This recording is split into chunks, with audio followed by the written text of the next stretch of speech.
Part 1. You will hear someone describing a traffic accident that he saw. For questions 1 to 10, complete the notes below, using 1 or 2 words. Well, I could see the accident extremely clearly indeed from where I was standing, because, as I'm sure you know, well, you can see for yourself, the hotel overlooks the roundabout.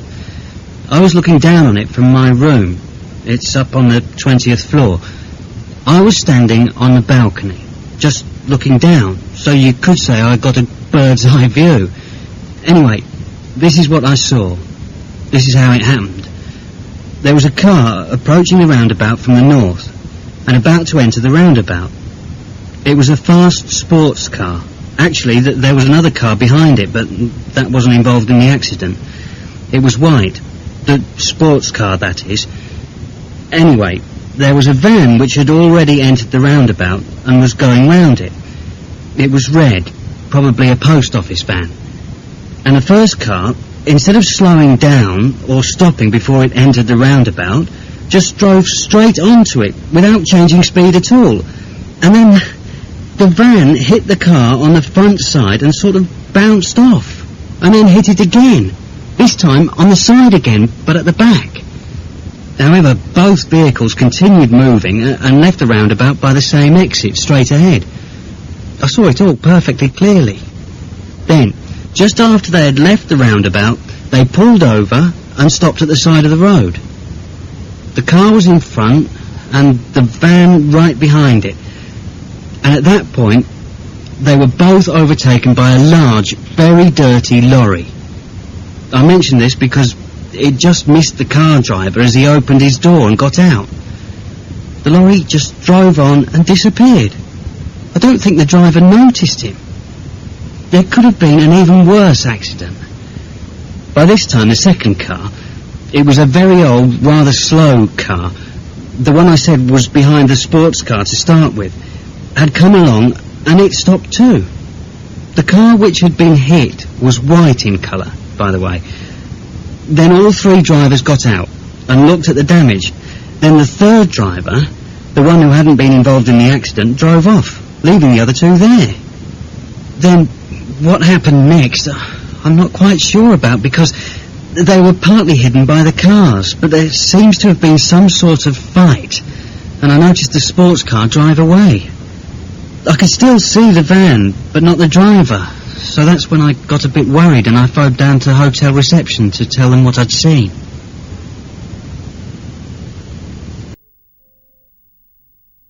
Part 2. You will hear an astronomer talking about the planet Mars. For questions 11 to 20, complete the table with the missing information. For each answer, you will have to write down a number or a word. And for today's 2-minute science spot, we have Bernard Smith, editor of Astronomy Today, who's going to talk to us about the planet Mars, which, as he's going to tell us, is clearly visible in the night sky at the moment. That's right, Anna. You can see it with the naked eye, and even with an ordinary pair of binoculars, you can get a very good view indeed. Now, a lot of people think that Mars is very much like the Earth, but that's only true in the sense that the other planets are nothing like Earth. There are many differences between Mars and the Earth. The most obvious difference is that Mars is much smaller, about half the size of the Earth, whereas Earth has a diameter of 12,714 kilometers. The diameter of Mars is only 6,786 kilometers. One of the consequences of this difference in size is that the force of gravity is much less on Mars. This may sound amazing, but you would be able to jump over a fence 6 meters high on Mars. This is because the force of gravity on Mars is only 38% of what it is on Earth. Another difference is that Mars is much further from the Sun than Earth, 141 million miles away, compared with 93 million miles in the case of Earth. And this means that it receives less than half the sunlight that Earth receives, only 43% of what we get. Because it is further away from the Sun, it takes longer to go round it, almost twice as long, so a Martian year lasts 687 Earth days. However, The number of hours in a Martian day is almost the same as the number of hours in a day on Earth. A Martian day is just slightly longer, 24 hours, 37 minutes. Another difference is that here on Earth, when you look at the night sky, you see one moon, whereas on Mars, you would see two, both quite small.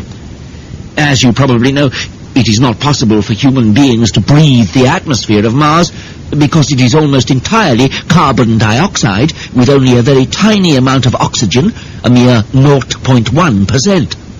However, if you were able to stand on the surface of Mars, you would notice that some of its physical features, such as valleys and mountains, are much bigger than anything on Earth.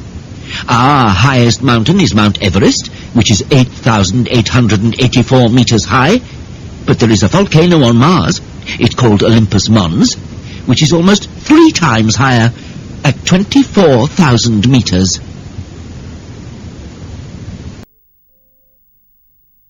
Part 3. You will hear a radio program in which two people, Marcia and Robert, talk about the differences between electronic book discs and conventional printed books. During the interview, they express various views. For questions 21 to 30, indicate which views are expressed by Marcia and which are expressed by Robert by writing M for Marcia or R for Robert in the box provided. You may write both initials in one box if both express the same view. You've probably noticed that you can't buy long-playing records anymore. They've all been replaced by CDs. Is it possible that the same thing could happen to printed books? Will printed books disappear from our lives and be replaced by electronic books? We invited Marcia Brown, a computer expert, and Robert Smith, a novelist, to discuss the issues. You first, Marcia.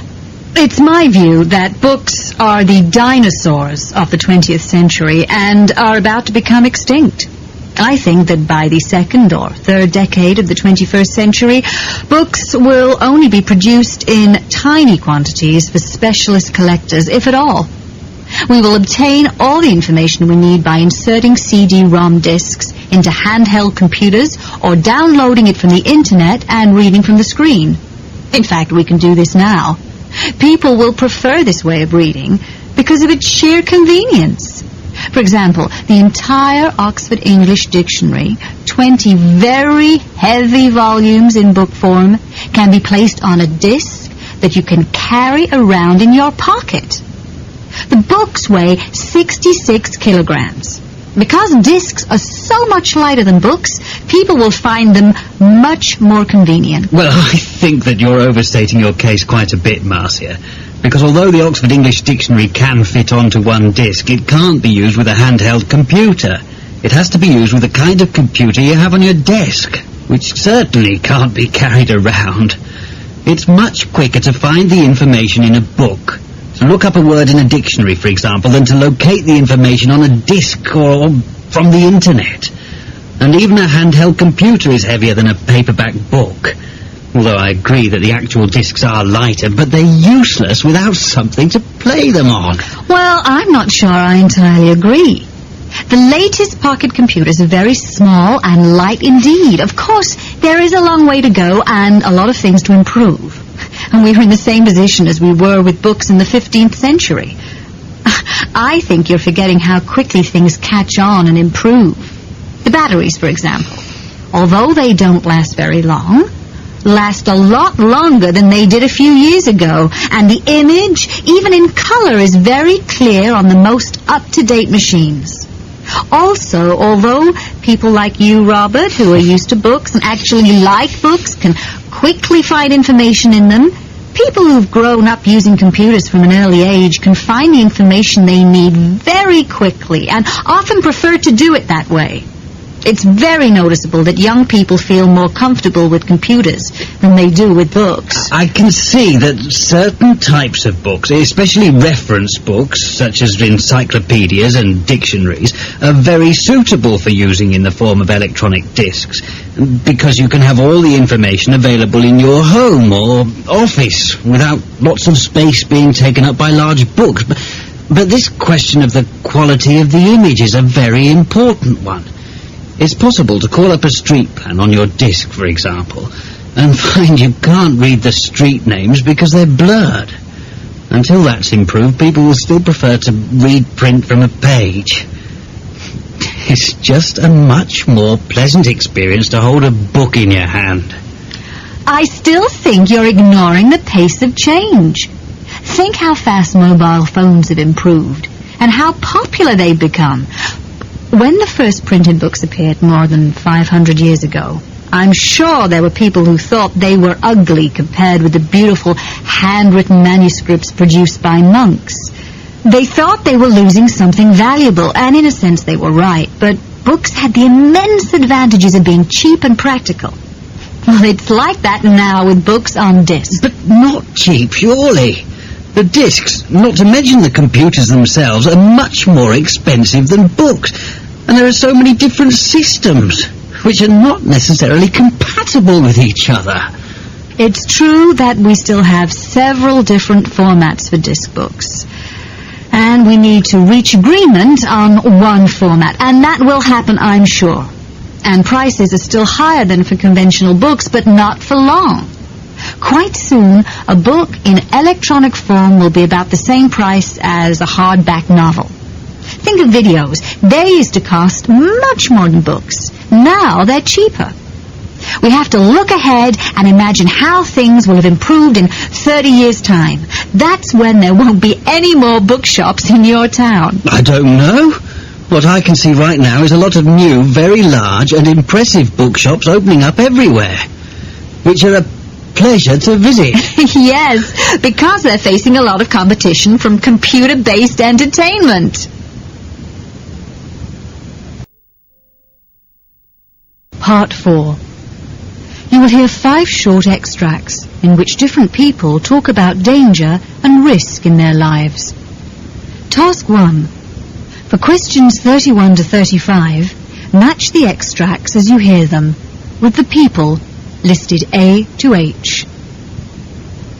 Task 2. For questions 36 to 40, match the extracts as you hear them with the reasons given by each speaker for taking part in dangerous activities, listed A to H.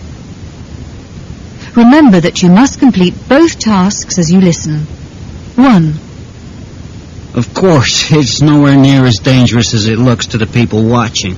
A lot of it is special effects, and there are a lot of things you can't see because they're not in the shot. And everything is well planned in advance to minimize danger. But there is some danger, and there are accidents. The main attraction for me is that we're paid very well and don't work very often, although our careers are inevitably short. 2. People think it's dangerous, but in fact, if you look at the statistics, it is much, much safer than driving a car. It's just that jumping out into the air needs more nerve than getting into a car. Once you've jumped out, there's nothing more you can do. You totally rely on your equipment. The sense of exhilaration is marvellous. I just can't get enough of it. 3.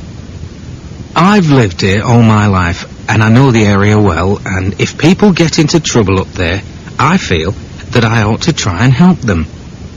I just can't sit at home watching telly knowing that there's someone up there with a broken leg or something.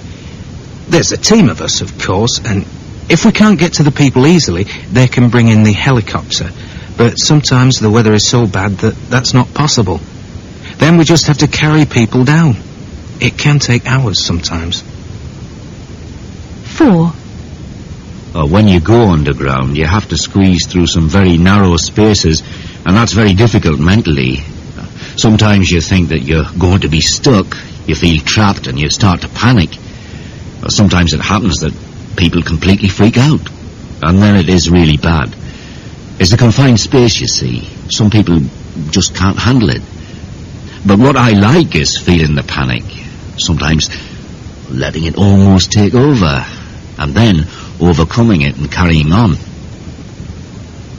5. Well, for me it's a job. And although it's not particularly well paid, it's not boring and predictable like a lot of other jobs. You don't know from one day to the next what you will be doing. There's a lot of different things going on, and you need to have a lot of different skills. When you hear the bell and jump into the appliance and race through the streets, you never know what you're going to find when you arrive. Could be really dangerous, could be a simple job, you just don't know.